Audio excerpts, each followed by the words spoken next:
Race 1 on Sunday, Junior Commodore Regatta. Day 2. A Fleet, race 6.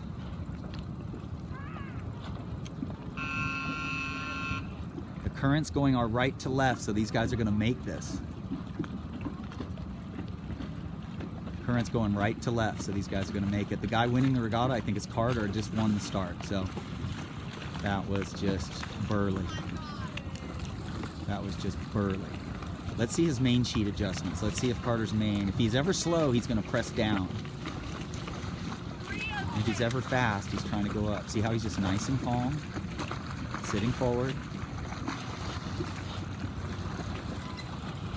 There you go. That's a sabot tack right there. It's not like an opti. It's a much slower weight. It's kind of almost like a Club 420 in real light air. Got to get the boat heeled right so that when you flatten, you get just the perfect apparent wind lift. And the boat just rips forward. Bella and Max, not great starts, but that's okay. I have a feeling that this is going to be great practice for Sabot Nationals. Sabot Nationals, we will probably see a light air race or more. He's a little too tight. Our goals here to press down more, which he is doing. He's definitely going faster through the water. His main's still just a little too hooked.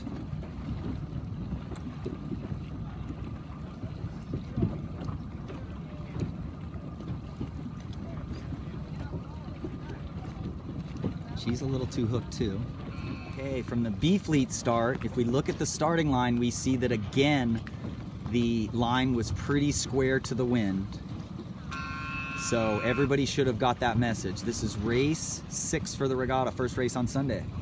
C1 should already take note that the boat end, or somewhere about a third of the way from the boat end, is probably really good.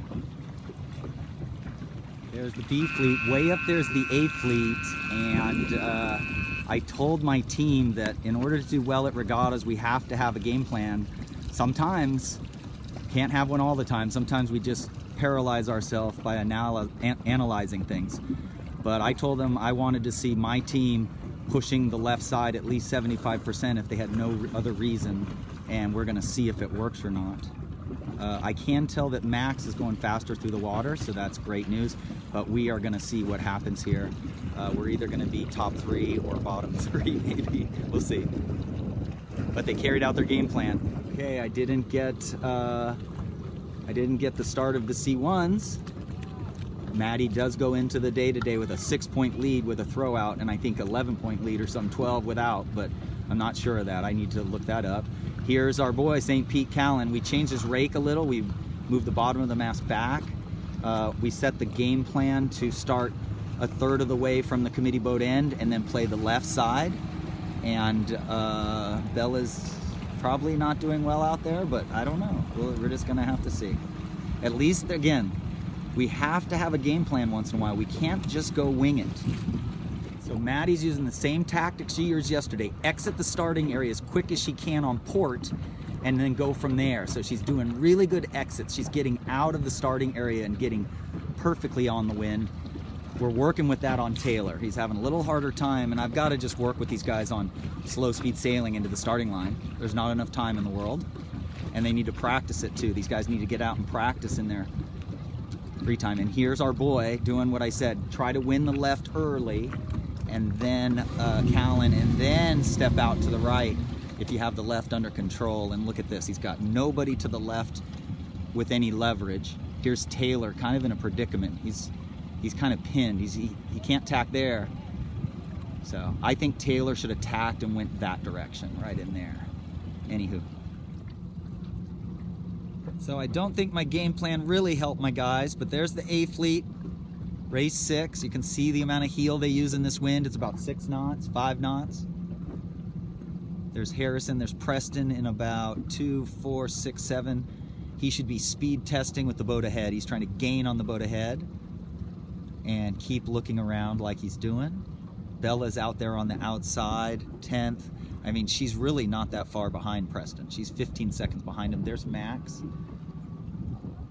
Vang needs to be a little looser. The good news again, my game plan might not have helped them, but it wakes them up. It makes it that we can't just go through youth sailing and not ever have a plan. And I'm really proud of all my kids. The funny thing is that in the C1s, the leader came out of the left middle. So our guys should have probably played the left middle. I think we went too far left, actually. There's a geographic shift up here that's too complicated to understand, and who knows, it's different. But yeah, sometimes when you get over towards that opening, you get a header on starboard tack that people over here don't get. People over here get a different wind. Maddie's right in the middle under this guy's boom, and she's in about 1, 2, 3, 4, 5. So that was a good job. She's got like a 6-point lead over 8618. So we are looking for 8618. They might be one of the boats ahead of her.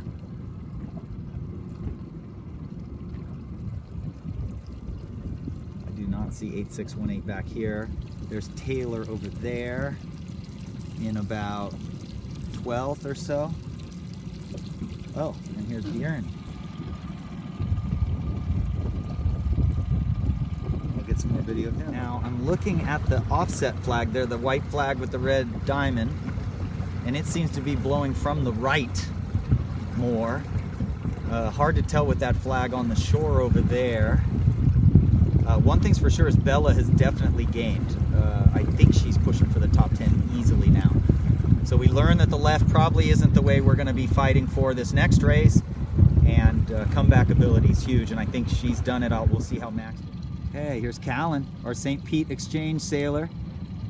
30-something years where we send 5 kids from San Diego to the St. Valentine's Day Regatta in February every year, and they send 5 kids out here to do the Junior Commodores and Sabbats.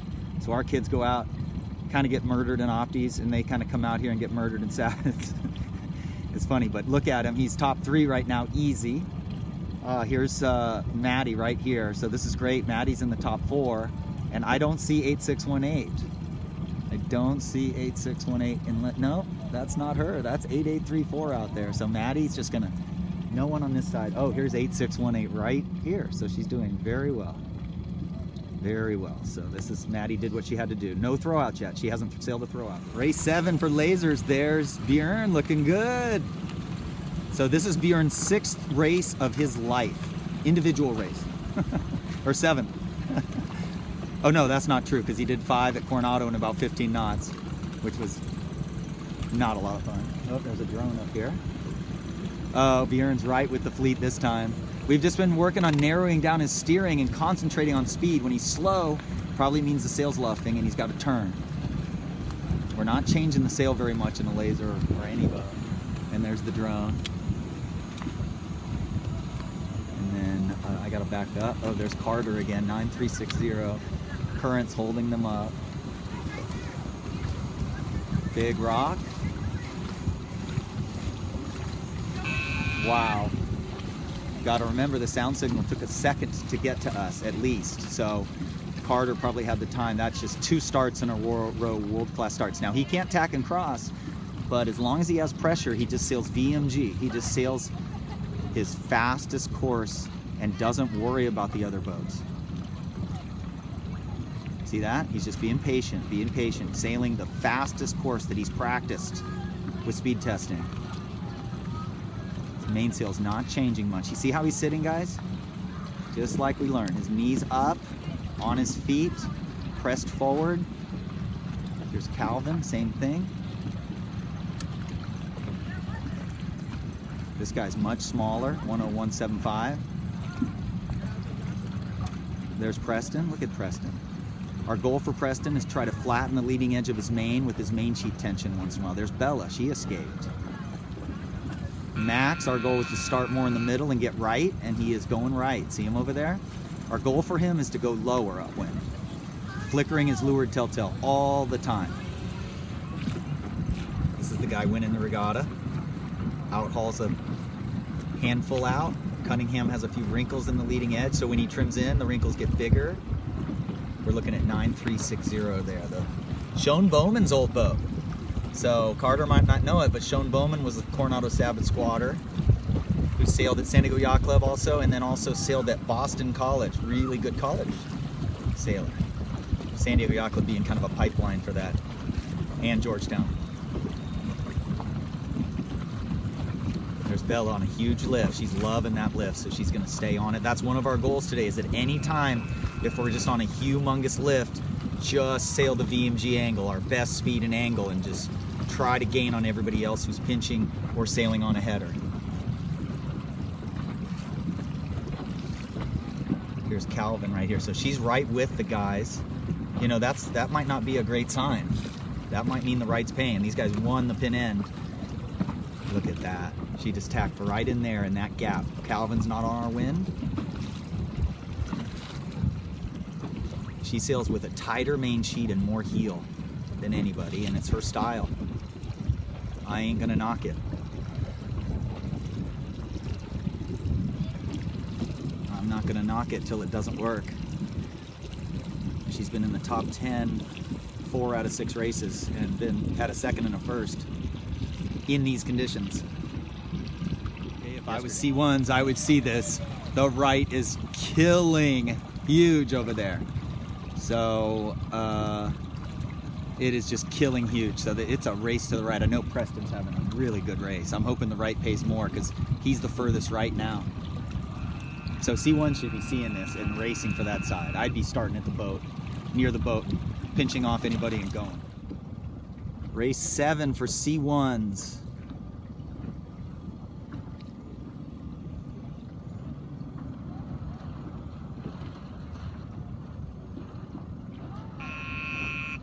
Maddie's right here in the middle next to a blue, horizontally striped, blue and black and white boat. There she is. I'm hoping she's not getting protested right now. They just had a big cluster mess up there. I hear kids yelling. She hasn't sailed a throw out yet, so I'm gonna move here. Looks like she survived it. Nope. Oh, that was a duck. Okay. Again, she's exiting on port tack with a huge lane. She's just doing, oh, these guys aren't on the wind. Look at her angle. See how she can just sail her own boat? And she's just going way higher than everybody else. Okay, our goal here now is anytime we're headed up towards that shore, that center shore there, beyond those lasers, there's like a brown, ugly brown building there right in the middle. If we're ever pointed on port tack towards that at all, we stay.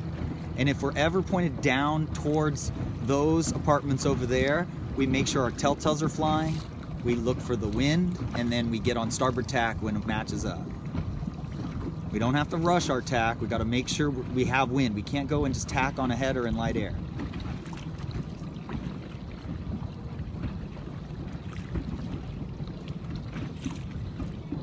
Yeah, baby, look, that's first, second, and third in lasers right there. And here's Bjorn, less than 40 seconds behind, 30 seconds, right with these boats. So we're slowly making improvements. It's really easy for a coach to coach somebody and have them do better, but did they actually learn something?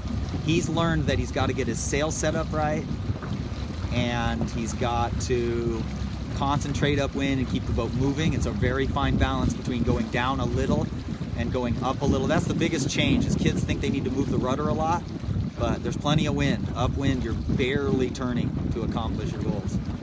Cool, good job.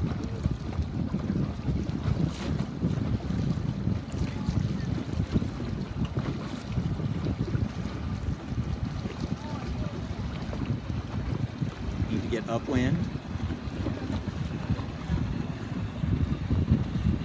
Right, he just tacked, so he does not like the starboard tack angle. And there's Bella out there, just way upwind.